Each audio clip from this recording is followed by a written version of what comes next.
Allô tout le monde, c'est Michel. Aujourd'hui, je vous donne 5 trucs pour tirer votre épingle du jeu quand vous allez prendre en photo quelque chose pour la première fois.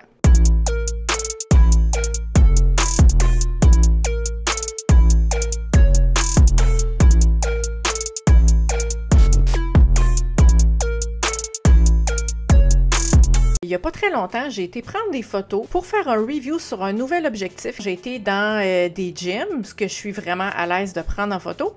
Mais on a aussi été prendre des photos de patinage de vitesse. Même en étant photographe de sport, en ayant fait plusieurs sports, ça, c'était une discipline que j'avais jamais faite. Alors, je savais pas du tout à quoi m'attendre, mais il fallait quand même que je fasse des belles photos, parce que là, il m'en fallait des belles pour mon article. J'ai réfléchi à comment non seulement j'avais survécu au shooting, mais en plus j'avais réussi à faire des belles photos, puis je veux partager ces trucs-là avec vous. Premier truc, première chose que j'ai faite quand je suis arrivée, j'ai observé. Observer les gens? Qu'est-ce qu'ils font? C'est quoi une compétition de patinage de vitesse courte piste? Comment ça marche? Est-ce qu'il y a des spectateurs? Ils sont placés où? Est-ce qu'il y a des juges? Les athlètes, ils rentrent par où? Ils ressortent par où? Ils font combien de tours de piste? Essayez pas d'arriver puis de vous garrocher dans l'action puis de tout de suite faire quelque chose. Arrivez un petit peu d'avance si vous pouvez. Prenez le temps d'observer.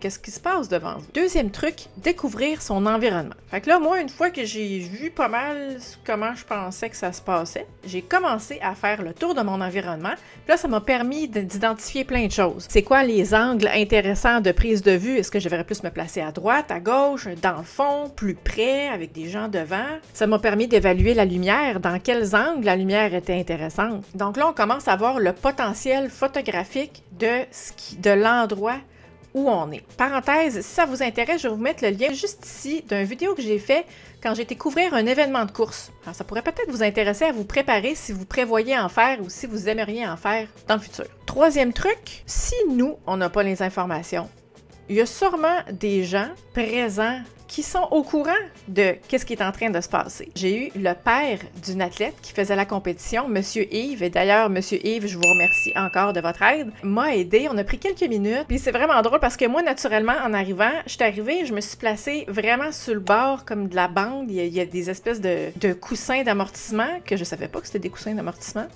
Là, je m'accotais là-dessus, puis je prenais mes photos. Puis là, Monsieur Yves, il dit, oui, est-ce que vous saviez que c'était des zones de chute? Si un athlète qui tombe et qui glisse sur la glace, il va rentrer dans la bande, puis la bande va absorber son choc. Mais si vous êtes à côté sur la bande, vous comprenez que c'est vous qui allez revoler en même temps.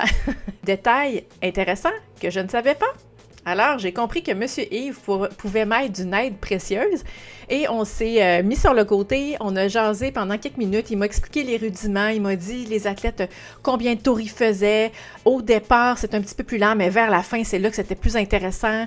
Les angles les plus fun à prendre en photo pour avoir vraiment des belles compositions. En tout cas, il m'a vraiment beaucoup aidé. Point bonus, si jamais vous rencontrez d'autres photographes qui sont habitués puis qui ont la gentillesse de vouloir partager leurs connaissances avec vous, peut-être qu'il n'y aura pas d'autres photographes, peut-être que ceux qui vont être là vont peut-être pas être très chauds à l'idée de partager leurs connaissances. Bref, on sait jamais, mais si on ne demande pas, on ne saura pas. Quatrième truc, explorer différents réglages d'appareils photo. De façon naturelle, moi j'ai tendance à aimer figer le mouvement. Si vous n'êtes pas à l'aise avec les paramètres, avec le triangle d'exposition ou même avec les modes semi-automatiques, je vais vous mettre des liens vers des tutoriels vraiment intéressants qui vont vous aider à pouvoir progresser là-dedans. Si je m'en étais tenue seulement qu'à figer le mouvement, j'aurais raté des belles photos comme celle que je vous montre présentement, ce qu'on appelle un effet de filet. Vous allez être surpris.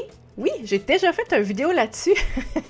Je vous mets le lien aussi si ça vous intéresse. Alors bref, explorer, ça fait quoi si je vais un petit peu plus vite? Est-ce que je vais avoir vraiment tant de grains que ça dans ma photo? Ou est-ce qu'au contraire, je peux diminuer ma vitesse pour créer des effets plus artistiques, pour rajouter une variété dans toutes les photos que je vais avoir? Cinquième truc, si vous savez d'avance ce que vous allez prendre en photo, pourquoi pas en profiter pour aller vous pratiquer avant?